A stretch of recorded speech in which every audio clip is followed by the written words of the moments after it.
Hello friends, welcome to our channel SSC lover. आज हम Delhi police के जो 29 नवंबर को एग्ज़ाम हुए थे, उनके कुछ क्वेश्चंस को डिस्कस करेंगे। तो चलिए टाइम वेस्ट किए बिना देखते हैं पहला क्वेश्चन क्या है। पहले व्यक्तिगत सत्याग्रही कौन थे? पहले व्यक्तिगत सत्याग्रही तो वो तो विनोबा भावे। आपको इनके बारे में कुछ फैक्ट याद रखने हैं कि जो कि आगे आने वाले एग्ज़ाम में भी आपके लिए महत्वपूर्ण हों। चलिए देखते हैं। मेरा मानना ये है कि ऐसे पढ़िए जो कि ये एग्ज़ाम आपका अभी दिल्ली पुलिस चल रहा है, आने वाला जो जीडी का भी एग्ज़ाम है 2024 जीडी 26,000 प्लस के आसपास वैकेंसी है, उनमें भी ये हेल्पफुल रहे, क्योंकि अभी यहाँ तो ये पूछ लिया कि पहले व्यक्तिगत सत्याग्रही कौन थे। आगे पूछ सकता है इनके बारे में कि इन्होंने भूदान आंदोलन कब चलाया था, ये पूछ सकता है। तो ये एक्स्ट्रा जो फैक्ट हैं ये आपके लिए हर एग्ज़ाम में बहुत महत्वपूर्ण होते हैं। आप ऐसा ना समझें कि ये सिर्फ दिल्ली पुलिस के लिए है।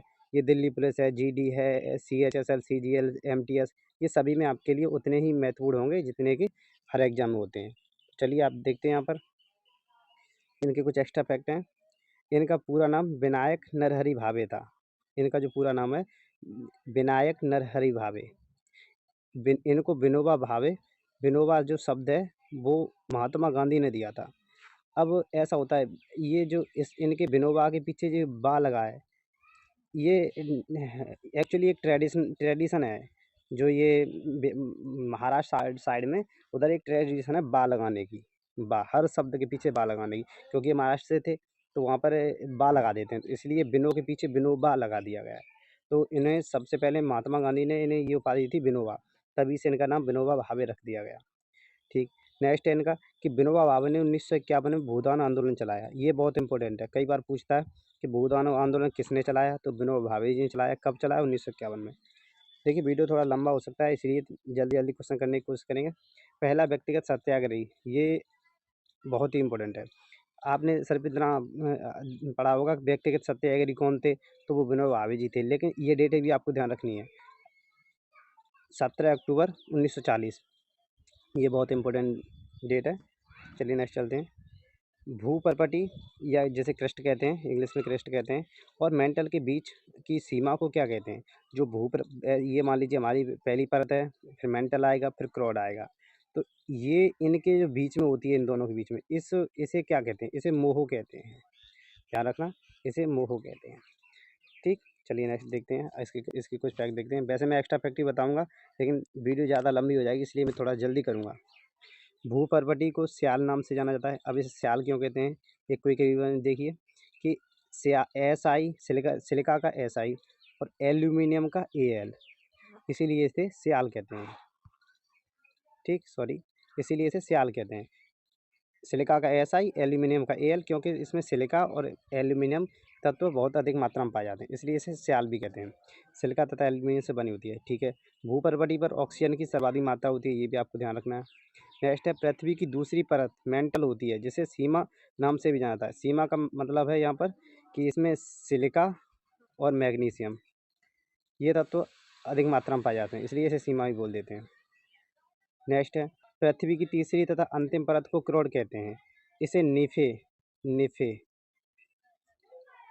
निफे नी से हो गया निकेल, फी से हो गया फेरस, यानी कि निकेल और लोहा, इसमें जो है निकेल और लोहा अधिक मात्रा में पाया जाता है, इसीलिए इसे निफे कहते हैं। ठीक। चलिए वैसे भी इसकी और भी फैक्ट हैं कि जो ये जो मेंटल होती है और ये क्रॉड होती है, क्रॉड को आपस में दो भागों में बांटा गया है, बाहरी क्रॉड और आंतरिक क्रॉड। जो बाहरी क्रॉड होती है वो तरल अवस्था में होती है, और ये आंतरिक क्रॉड होती है ठोस में होती है। मैं अभी उतना डिटेल में नहीं जाना चाहूँगा, क्योंकि यहाँ टाइम बाउंडेशन है, ज़्यादा लंबी वीडियो हो जाती है। चलिए नेक्स्ट चलते हैं। न्यायिक समीक्षा का उल्लेख किस अनुच्छेद में है? न्यायिक समीक्षा ये आर्टिकल 13 में है, न्यायिक समीक्षा। और भी आर्टिकल हैं, आप उन्हें याद रखना, 14, 15, 16, 17, ये ऐसे आर्टिकल हैं, ध्यान रखना आप इन्हें। आर्टिकल 17, 18, 17 बहुत इंपॉर्टेंट है, 18 भी बहुत इंपॉर्टेंट है।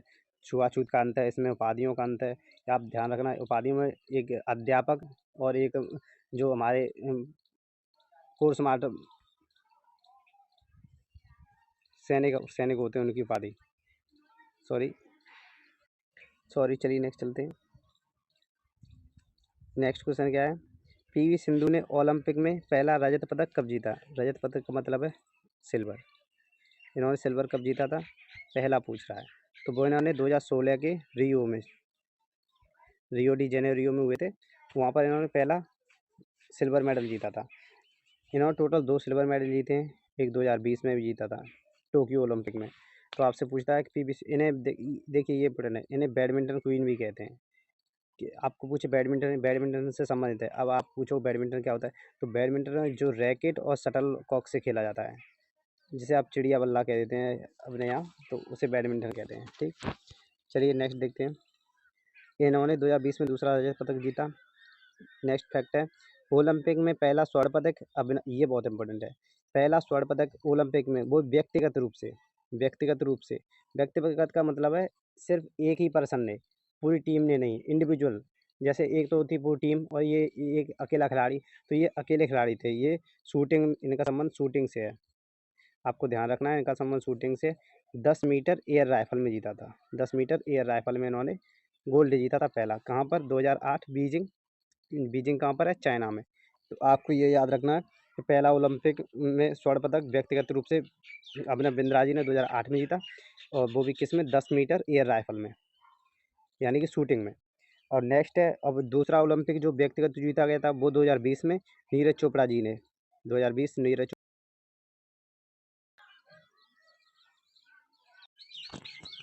2020 में भाला फेंक में जीता था। ठीक है, चलिए नेक्स्ट देखते हैं। भारत के चौथे मुख्य चुनाव आयुक्त कौन थे? मैं मानता हूँ ये क्वेश्चन थोड़ा टफ है, क्योंकि भारत में अभी तक टोटल 25 मुख्य चुनाव आयुक्त हुए। उनमें से या तो पहला दूसरा तक ठीक है, या अंतिम तक ठीक है, लेकिन यहाँ चौथे पूछे थे तो वो नागेंद्र सिंह थे। मैं मानता हूँ ये बहुत टफ क्वेश्चन पूछा गया है। तो भारत में अभी पूछे टोटल कितने चुनाव आयुक्त हुए, तो वो 25 हो चुके हैं। इनसे कोई फैक्ट देखिए कि भारत के पहले चुनाव आयुक्त सुकुमार सेन, आपको सबको पता है। भारत के वर्तमान में चुनाव आयुक्त कौन है? वो है राजीव कुमार जी, 2022 में चुने गए थे ये राजीव कुमार जी, वो भी 25वें नंबर के हैं। फिर नेक्स्ट फैक्ट क्या है, भारत में एक मुख्य चुनाव आयुक्त तथा 2 अन्य चुनाव आयुक्त हुए। ये जो है प्रक्रिया 1989 से लागू 1989 में इसके प्रावधान किया गया था। 1992-93 के आसपास, ये शायद यही ये डेट है, 92-93 के आसपास इस प्रक्रिया को लागू कर दिया गया था कि भारत में 2 और अन्य चुनाव आयुक्त होंगे। पहले एक ही चुनाव आयुक्त होता था और उसके बाद प्लस 2 और इसमें कर दिए गए। तो अब टोटल भारत में कुल कितने चुनाव आयुक्त हैं? 3, जिसमें से एक मुख्य चुनाव आयुक्त और 2 अन्य चुनाव आयुक्त। अब आपसे पूछे कि मुख्य चुनाव आयुक्त के कार्यकाल कितना होता है, तो वो कार्यकाल दोनों का एक जगह सेम ही है, वो भी है 6 वर्ष। लेकिन यहाँ थोड़ा अंतर आ जाता है कि मुख्य चुनाव आयुक्त की रिटायरमेंट की लास्ट एज है वो है 65 वर्ष और इनकी है 62 वर्ष। इन दोनों में से जो पहले हो जाएगा उस हिसाब से इन्हें रिटायरमेंट लेना पड़ेगा। 6 वर्ष या 65 वर्ष ये मुख्य चुनाव आयुक्त का है, और 6 वर्ष या 62 वर्ष ये अन्य चुनाव आयुक्त है। जो 2 अन्य चुनाव आयुक्त हैं उनकी कार्यसीमा है। चलिए नेक्स्ट देखते हैं, जल्दी जल्दी करेंगे थोड़ा।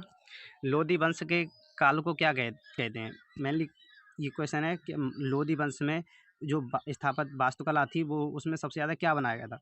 तो इसमें सबसे ज़्यादा मकबरों का उल्लेख मिलता है, मकबरे, इसीलिए इसे मकबरों का काल भी कहते हैं। देखते हैं नेक्स्ट, लोधी वंश का संस्थापक आपको पता है बहलोल लोधी था। और अंतिम शासक पूछे तो इब्राहिम लोधी था इसका। अंतिम पूछे तो इब्राहिम लोधी। इब्राहिम लोधी क्यों अंतिम था? क्योंकि 1526 में बाबर ने इब्राहिम लोधी के साथ पानीपत का पहला युद्ध लड़ा, जिसमें इब्राहिम लोधी मारा गया था। ठीक, और पानीपत के 3 युद्ध आपको पता होने चाहिए। 1526 में पहला, 1556 में दूसरा और 1761 में तीसरा युद्ध। मैं अभी डिटेल नहीं बताऊंगा, चलिए जल्दी चलते हैं। नेक्स्ट क्वेश्चन है, एशिया में पहली बार ओलंपिक कब हुए थे? ये 1964 टोक्यो में हुए थे। ओलंपिक जो खेल हुए थे वो एशिया में पहली बार 1964 टोक्यो में हुए थे। टोक्यो जापान में है, जापान का शहर है। चलिए नेक्स्ट देखते हैं इसके फैक्ट। ओलंपिक खेलों की शुरुआत 23 जून 1896 को एथेंस में हुई थी। आपको ये याद रखना है कि वो सबसे पहले ओलंपिक कहाँ हुए थे, तो वो 23 जून 1896 को। अब आपसे यही पूछता है कि ओलंपिक दिवस कब मनाया जाता है, तो वो 23 जून को ही मनाया जाता है। आपको ध्यान रखना है 23 जून को यही मनाते हैं। ठीक, नेक्स्ट है, ओलंपिक के खेल में 5 रिंग्स होते हैं। रिंग्स मतलब गोला, 5 गोले होते हैं। 5 गोले जो अलग अलग कलर के होते हैं, वो होते हैं नीला, पीला, काला, हरा, लाल। ये 5 कलर के होते हैं। ठीक, आपको याद रखना है। ये 4 साल में कराए जाते हैं। और आपसे पूछे आधुनिक ओलंपिक के जनक कौन है, तो वो पियरी डी कावर्टिन है, जिन्होंने बाद में इसे पुनर्जीवित किया था। एक टाइम ऐसा था जब ओलंपिक की शुरुआत तो हो गई थी 1896 में, लेकिन उन्हें इतनी वरीयता नहीं मिल पा रही थी। फिर कुछ समय बाद पियरी डी कावर्टिन जी ने इन्हें पुनर्जीवित किया। तो आपको याद रखना है कि आधुनिक ओलंपिक के जनक कौन है, तो वो पियरी डी कावर्टिन है। नेक्स्ट है के डी यादव स्वतंत्र भारत के पहले ऐसे एथलीट थे जिन्होंने 1952 के ओलंपिक में कांस्य पदक जीता। आपसे ये बहुत पूछता है कि के डी यादव का संबंध किससे है, तो सॉरी क्या जीता उन्होंने, तो उन्होंने कांस्य पदक जीता। के डी यादव और ऐसे ही पूछता है कि पहले ऐसे कौन से भारतीय स्वतंत्र भारत का पहला ऐसा कौन सी व्यक्ति है जिसने ओलंपिक में पदक जीता, तो वो के डी यादव जी हैं। स्वतंत्र भारत यानी कि 1947 के बाद। ठीक, चलिए देखते हैं। यदि ओलंपिक पर चलिए मैं ओलंपिक पर थोड़ी निगाह डाल लेता हूँ। जैसे वीडियो थोड़ी लंबी हो जाती है, फिर भी आप क्विक रिवीजन देखिए कि ओलंपिक में सबसे ज़्यादा भारतीय हॉकी टीम ने स्वर्ण पदक जीते थे। पहला 1928, दूसरा 32, 36, फिर 40 और 44 में नहीं हुए थे विश्व युद्ध के कारण। 48, 52 और 56, ये 6 लगातार भारत ने गोल्ड जीते थे। भारत ने इसमें लगातार 6 गोल्ड जीते थे। 6 लगातार वर्ष तक भारत का दबदबा कायम रहा था। फिर 1960 में पाकिस्तान जीत गया था। 1960 में फिर से 64 में भारत जीता। फिर भारत जीता, 7वां हो गया। फिर 8वां भारत को जीतने के लिए 1980 तक चलना पड़ा। आपसे ये पूछता है कि भारत ने अपना अंतिम हॉकी में स्वर्ण पदक कब जीता, तो वो 1980 में जीता। आपको ये भी याद रखना है, ये 1980 वाला हुआ कहाँ था, ये मॉस्को में हुआ था। मॉस्को कहाँ पर है, रूस में। चलिए फिर कभी डिटेल बता दूंगा इनके बारे में, आए क्वेश्चन आएगा था। अभी इसे देखिए, कालबेलिया नृत्य कौन सी जनजाति करती है, तो वो ये सपेरा जनजाति करती है। और ये कहाँ की है, ये राजस्थान की जनजाति है। और ये कालबेलिया भी राजस्थान का ही नृत्य है। नेक्स्ट क्वेश्चन है, मुगल काल में कर लेने वालों को क्या कहते थे, उन्हें जमींदार कहते थे। जो आज भी हमारे यहाँ जमींदार कहते हैं, जो मुगल काल के समय जो टैक्स लेते थे ज़मीनों से, उन्हें जमींदार कहते थे। नेक्स्ट देखते हैं, डोंगी नृत्य कहाँ का है, ये हिमाचल का नृत्य है। डोंगी डोंगी हिमाचल का नृत्य है। चलिए नेक्स्ट देखते हैं, स्किल इंडिया योजना कब चलाई गई, ये देखिए 15 जुलाई 2015 को स्किल इंडिया चलाई गई थी। इसके बाद कुछ और भी है, मेक इन इंडिया है, जन धन योजना है, स्वच्छ भारत मिशन है। आप इन्हें याद रखिए। मेक इन इंडिया कब चलाई गई, 28 सितंबर 2014 को, 28 सितंबर 2014। और ये बहुत इंपॉर्टेंट है, जन धन योजना, ये 28 अगस्त 2014। बस इतना फर्क है, अगस्त और सितंबर 1 महीने का है। पहले जन धन योजना चलाएगी, उसके बाद ये चलाएगी मेक इन इंडिया, बस 1 महीने का अंतर है। और स्वच्छ भारत मिशन योजना ये गांधी जी के जन्मदिवस पर चलाई गई थी, 2 अक्टूबर 2014 को। ठीक, अब आपको ये ध्यान रखना है। चलिए नेक्स्ट चलते हैं, भारत में पहली जूट कारखाना कहाँ खोला गया था, भारत में जो पहला जूट कारखाना है वो कहाँ खोला गया, ये कोलकाता में हुगली नदी पर, और 1855, जिसका नाम क्या था, रिसरा। रिसरा जूट इसका नाम था, जूट मिल का रिसरा नाम था इसका। सर्वाधिक जूट पश्चिम बंगाल में होता है, हम जानते हैं। लेकिन ये इंपॉर्टेंट है कि जूट के लिए कौन सी मिट्टी अधिक उपयोगी है, तो वो है जलोढ़ मिट्टी। आपको पता होगा जलोढ़ मिट्टी नदियों के बहाव में आती है, ये बहुत ही उपजाऊ मिट्टी होती है।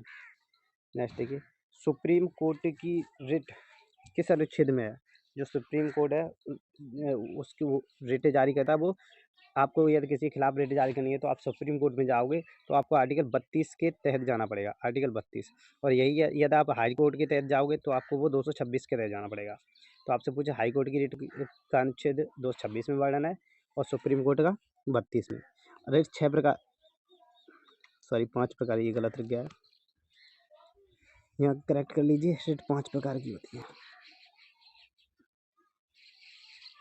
नंबर 1, बंदी प्रत्यक्षीकरण और अधिकार परीक्षा और निषेधाज्ञा, परमादेश और उत्प्रेषण।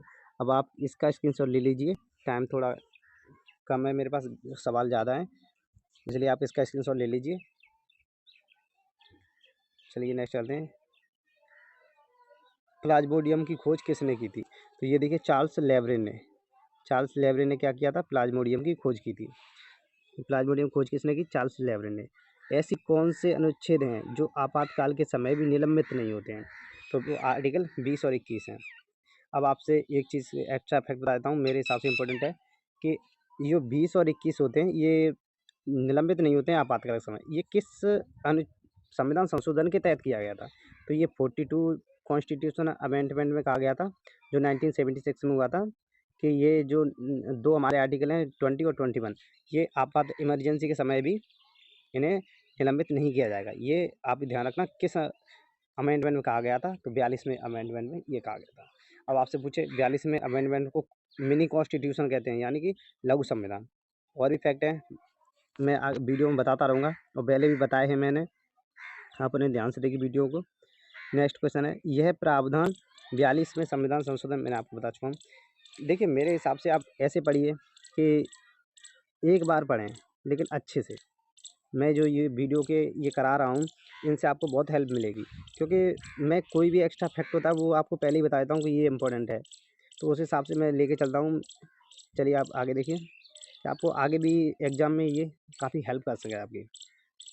नेक्स्ट क्या है, भूपेन हज़ारिका को भारत रत्न कब मिला था? तो ये 2019 में मिला था, आपको ध्यान रखना है। और भी कुछ हैं, उन लोगों को ध्यान रखिए, पहले इसका स्क्रीनशॉट लीजिए आप, भारत रत्न वालों का। अब मैं बताता हूँ, भारत रत्न की शुरुआत 1954 में हुई थी। आपको ध्यान रखना है कि 1954 में इसकी शुरुआत हुई थी। पहली बार किसे मिला था ये? डॉक्टर सर्वपल्ली राधाकृष्णन और सी वी रमन और सी राजगोपालाचारी, ये 3 लोग थे जिन्हें पहली बार भारत रत्न मिला था। आपको एक चीज़ और ध्यान रखनी है कि भारत रत्न एक वर्ष में मैक्सिमम 3 लोगों को दिया जा सकता है, और इसका ऐसा कोई टाइम पीरियड नहीं है कि ये हर साल दिए जाएँगे, ऐसा भी कोई ज़रूरी नहीं है। ठीक, अब आपको और भी कुछ इसके ध्यान रखने हैं कि ये 6 क्षेत्रों में दिया जाता है। जैसे कि आपको पता है कि भारत रत्न जो है वो 6 क्षेत्रों में दिया जाता है। कौन-कौन से हैं वो? कला है, साहित्य है, शिक्षा है, विज्ञान है, समाज सेवा है और खेल है। और ये आपको जानकारी के लिए बता दूं कि भारत रत्न में कोई भी पैसा नहीं मिलता है। आप सोचोगे कि भारत रत्न मिलेगा तो कितनी राशि मिलेगी, नहीं, ऐसा नहीं है। भारत रत्न मिलता है तो वहाँ कोई भी राशि नहीं दी जाती है, आपको ये भी ध्यान रखना है। अब तक कुल 48 लोगों को भारत रत्न मिल चुका है। उस 19 से पहले ये 45 लोग थे, लेकिन 2019 में ये 3 लोगों को मिला, भूपेन हजारिका जी को, प्रणब मुखर्जी जी को, नाना देशमुख जी को। ठीक, आपको ध्यान रखना है। आगे चलते हैं, ये बहुत इंपॉर्टेंट चीज़ें हैं जो मैंने लिखी हैं, आप इनका स्क्रीनशॉट लीजिए। पंडित रविशंकर तथा अमर सेन को 1999 में मिला था, आपको ध्यान रखना है। 1999 में इन दोनों को मिला। और एम एस सुब्बुलक्ष्मी को 1998 में भारत रत्न मिला था, आपको ये भी ध्यान रखना है। 2001 में लता मंगेशकर तथा उस्ताद बिस्मिल्लाह खां को भारत रत्न मिला। ये भी आपको बहुत इंपॉर्टेंट चीज़, ये कई बार पूछा गया है, अभी CHS में भी पूछा गया था। नेक्स्ट है, 2008 में पंडित भीमसेन जोशी को भारत रत्न मिला। और हाँ, ये इंपॉर्टेंट फैक्ट है कि भारत रत्न जो है वो 26 जनवरी को दिए जाते हैं, और कौन देता है? राष्ट्रपति साहब देते हैं। दिए जाएंगे 26 जनवरी को, और ये एक साल में अधिकतम 3 लोगों को ही दिए जा सकते हैं। भारत रत्न 1977 में बंद करा दिए गए थे, जनता पार्टी ने बंद करा दिए थे, लेकिन फिर से इन्हें 1980 में इंदिरा गांधी जी ने दोबारा इन्हें चालू कर दिया था। अब आपसे ऐसे क्वेश्चन पूछ ले घुमा करके कि पुनः भारत रत्न जब शुरू किए गए थे, तो उसके बाद सबसे पहले भारत रत्न किसे दिया गया? तो आप याद रखना है, वो थी मदर टेरेसा। मदर टेरेसा, बताइए आप कब मिला था उन्हें? मदर टेरेसा, उन्हें 1980 में ही मिला था, जिस वर्ष शुरू किए गए पुनः उसी वर्ष उन्हें दिया गया था। अब आप पूछोगे इन्हें क्यों दिया गया था? आप याद रखना, क्योंकि 1979 में इन्हें नोबेल पुरस्कार भी दिया गया था। 1979 में नोबेल पुरस्कार मिला, उसके तुरंत ही नोबेल पुरस्कार के बाद इन्हें 1980 में भारत रत्न दे दिया गया। चलिए, थोड़ा फास्ट चलना पड़ेगा। वर्नाकुलर प्रेस एक्ट कब पारित हुआ? ये 1878 में हुआ था। 1878 में लेटन के समय हुआ था, और लेकिन इसे किसने खारिज कर दिया? इसे 1882 में रिपन ने खारिज कर दिया। वर्नाकुलर प्रेस एक्ट आपसे पूछे क्या था ये? वर्नाकुलर प्रेस एक्ट कुछ भी नहीं था, ये सिर्फ एक जरिया था लोगों से उनकी आज़ादी छीनने का। जैसा कि इसमें कहा गया था, लेटन ने इस समय पास किया था, उस समय कहा गया था कि लोग सरकार के खिलाफ कोई भी बुराई नहीं छाप सकते। या फिर ऐसे मान लीजिए कि इन्होंने कहा था कि कोई भी पेपर या अखबार बिना अंग्रेजी भाषा में नहीं छपेगा।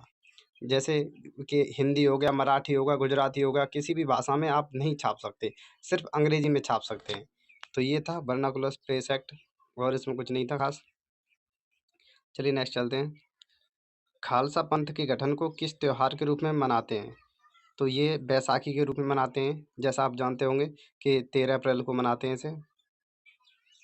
खालसा पंथ की स्थापना किसने की थी, ये बहुत इंपॉर्टेंट है, आपसे पूछता है किसने की थी। तो ये की थी गुरु गोविंद सिंह जी ने 1699 में, जो 10वें गुरु हैं सिखों के, 10वें गुरु हैं। आप इन्हें ध्यान रखना, ये इनके 10 गुरु के नाम है, आप इसका स्क्रीनशॉट ले सकते हैं। गुरु नानक देव, अंगद देव, अमरदास, रामदास, अर्जुन दास, हरगोविंद, हरराय, हरकिशन, तेग बहादुर और गोविंद सिंह। चलिए नेक्स्ट चलते हैं। गद्दाम पद्मजा रेड्डी का संबंध किस नृत्य से है, ये रिपीटेड क्वेश्चन है, आज फिर पूछा गया है। गद्दाम पद्मजा रेड्डी, इनका संबंध कुचिपुड़ी से है। राधा रेड्डी, राजा रेड्डी, ये रेड्डी शब्द है, ये कुचिपुड़ी नृत्य के ही सब नृत्य नृत्यांगना है, इनसे संबंधित है। गुरु विपिन सिंह का संबंध किससे है, ये भी इम्पोर्टेंट है, मणिपुरी से है, मणिपुरी नृत्य से है इनका संबंध। और झावेरी बहनें भी पूछता है आपसे कि झावेरी बहनों का संबंध किससे है, ये बहुत इंपॉर्टेंट है, ये झावेरी बहनें, तो उनका संबंध भी मणिपुरी नृत्य से है, आपको ध्यान रखना है। चलिए नेक्स्ट चलते हैं। मूल कर्तव्य में 51A एच का संबंध किससे है, जो 51A में हमारे मूल कर्तव्य हैं, 11 मूल कर्तव्य हैं, उसमें 8वां मूल कर्तव्य क्या है, ये पूछा आपसे। तो ये देखिए, वैसे तो काफ़ी डीपली पूछा गया है, लेकिन मैं आपसे कहूँगा कि ये ऐसे क्वेश्चन हैं जिन्हें हर व्यक्ति नहीं कर सकता, इसलिए आपको ये चीज़ें ध्यान रखनी चाहिए, क्योंकि आप मेरी वीडियो देख रहे हो तो आपको ये चीज़ पता होनी चाहिए।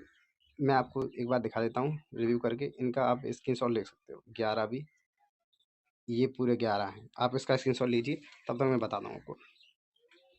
इसका 8वें का जो वैज्ञानिक वैज्ञानिक संबंधी है, ये वैज्ञानिक दृष्टिकोण से।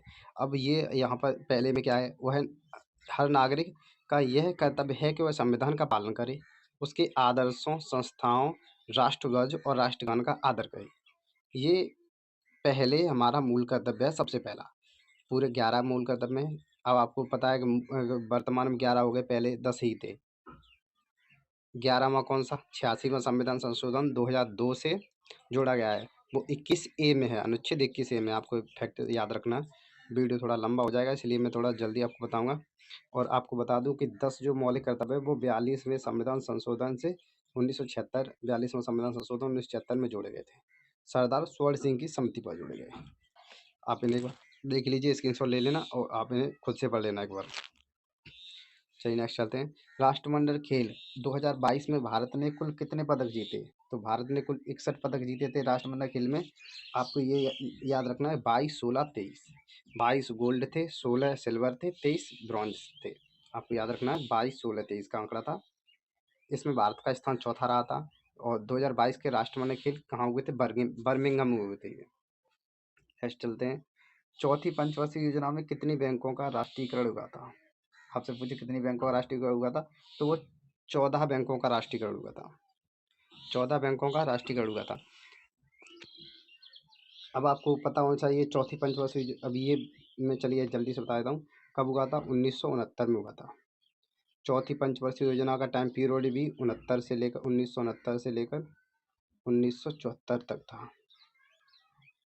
1974। अब आप मुझे ये बताइए, पांचवी पंचवर्षीय योजना का पीरियड कितना था। चलिए नेक्स्ट चलते हैं। और हाँ, एक चीज़ और, 1980 में भी राष्ट्रीयकरण हुआ, वो कितने बैंकों का हुआ, और इन दोनों के समय प्रधानमंत्री कौन थे, ये आप बताइए। मैं प्रीवियस वीडियो में बता चुका हूँ आपको। चलिए नेक्स्ट चलते हैं। दादर नगर हवेली की साक्षरता दर कितनी है, ये है 64.32, यानी कि 64, ऐसे याद रखिए, 32 का दोगुना ही तो हो रहा है, 32 का दोगुना 64, तो 64.32 यानी 64.32, इतना याद रखिए आप। आपसे ये क्यों पूछा गया, क्योंकि ये किसी भी यूटी के लिए सबसे कम साक्षरता दर है, ठीक। सबसे अधिक पूछे तो वो लक्षद्वीप की हो जाएगी। रोड्स टू मसूरी किसकी पुस्तक है, ये रस्किन बॉन्डी जी की पुस्तक है। इनकी और भी पुस्तकें हैं, जैसे कि ब्लू अम्ब्रेला है, ब्लू अम्ब्रेला आप लिख लेना, ब्लू अम्ब्रेला, ब्लू अम्ब्रेला।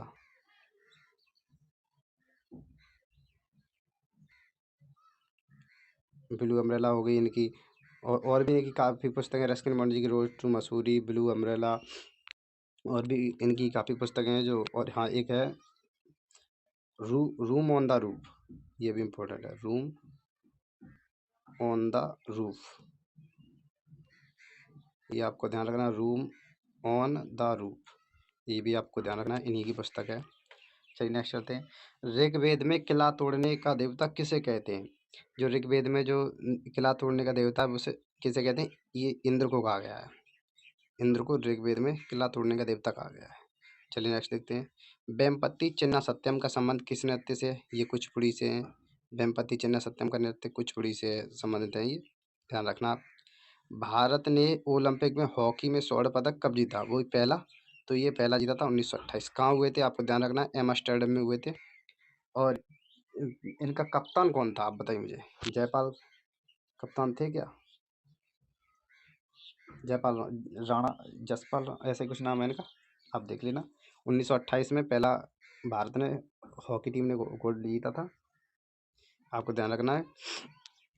और मैं बता चुका हूँ आपको 28, 32, 36 और 40-44 में विश्व युद्ध के कारण नहीं हुए थे। फिर भारत ने 48, 52, 56, 60 में पाकिस्तान जीता। फिर भारत ने 64 में जीता 7वां, और 8वां जीता भारत ने 1980 मॉस्को में। तो आपसे पूछे भारत ने कुल हॉकी में कितने स्वर्ण पदक जीते हैं ओलंपिक में? वो 8 हैं। भारत ने आपसे पूछे कि अंतिम हॉकी में स्वर्ण पदक कब जीता भारत ने ओलंपिक में? वो 1980 में जीता। ये आपको फैक्ट याद रखने हैं। कहाँ पर जीता? मॉस्को में। अब आपसे पूछे कि दूसरा ओलंपिक में 1980 के बाद ओलंपिक में स्वर्ण पदक कब आया? तो 80 के बाद डायरेक्ट 2008 में आया। इतने साल हमें वेट करना पड़ा था। वो 8 में कौन लेकर आए? अभिनव बिंद्रा जी लेकर आए, मैं बता चुका हूँ। फिर 8 के बाद 2020 में लेकर आए नीरज चोपड़ा जी। आपको ये ऐसे पढ़िए रिलेट करके, आपको दिक्कत नहीं होगी। चलिए नेक्स्ट देखते हैं। किस एक्ट के तहत भारत में ईस्ट इंडिया कंपनी का व्यापारिक एवं एकाधिकार समाप्त हो गया?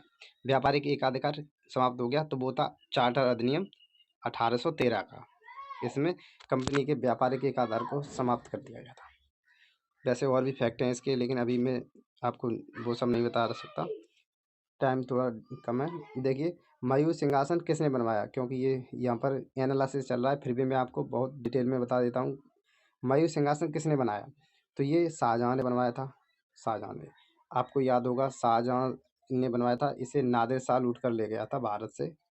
चलिए मैं आपको बता देता हूँ, 1739 में ले गया था। कौन सा युद्ध हुआ था 1739 में जिसमें नादिर शाह ने चढ़ाई की थी? वो उसका नाम आप मुझे बताइए।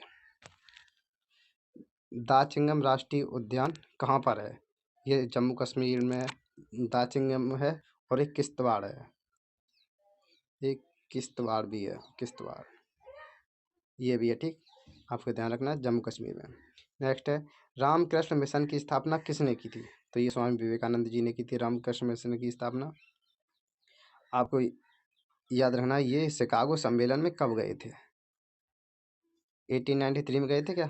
चलिए आप मुझे बताना, शिकागो धर्म सम्मेलन में गए थे, इन्होंने वहाँ पर अपना भाषण जो है शुरू कैसे किया था, ये बताइए मुझे। चलिए दोस्त चलते हैं नेक्स्ट। चलिए आज तक यहीं रखते हैं। आशा करता हूँ ये सारे क्वेश्चन आपको पसंद आए होंगे। आप इस वीडियो को बिल्कुल भी स्किप ना करें, क्योंकि ये वीडियो आपके लिए बहुत ही हेल्पफुल होने वाली है। अगर आपको ये वीडियो पसंद आया है तो इसे लाइक और सब्सक्राइब भी करें, और हो सके तो अपने दोस्तों के साथ शेयर भी करें, क्योंकि मेरे हिसाब से आप ऐसे पढ़िए कि शायद आपको दोबारा फिर से वो चीज़ें जब आपके सामने आएँ तो आप उन्हें रिलेट कर सको कि हाँ, ये चीज़ मेरी कहीं पड़ी हुई है। आप जैसे मेरे साथ पढ़ रहे हो, तो मैं आपको हर एक क्वेश्चन को डिटेल सॉल्यूशन कराऊँगा। अभी तो ये मैंने इसका एनालिसिस कराया था, तो उस टाइम मैं आपको बताऊँगा कि हाँ, ये क्वेश्चन इस तरह से आया था। ये वहाँ भी पूछा गया था, तो अभी बताते चलता हूँ, जब आगे भी बताऊँगा तो आपको थोड़ी आसानी होगी। जीएस ऐसे पढ़िए कि दोबारा फिर से जब पढ़ो तो आपको थोड़ा इसे रिलेट करके पढ़ा जा सकता है। जब हमें किसी के बारे में कुछ पता होता है तो उसके बारे में दोबारा पढ़ने में थोड़ा इंटरेस्ट भी आता है। तो इसीलिए मैं आशा करता हूँ कि आपको ये डिटेल थोड़ा बताता चलूँ, जिससे कि आप जब भी आगे पढ़ो तो आपको दिक्कत ना हो। चलिए चलते हैं दोस्त, यहीं पे ख़त्म करते हैं अपने आज के वीडियो को। थैंक्स।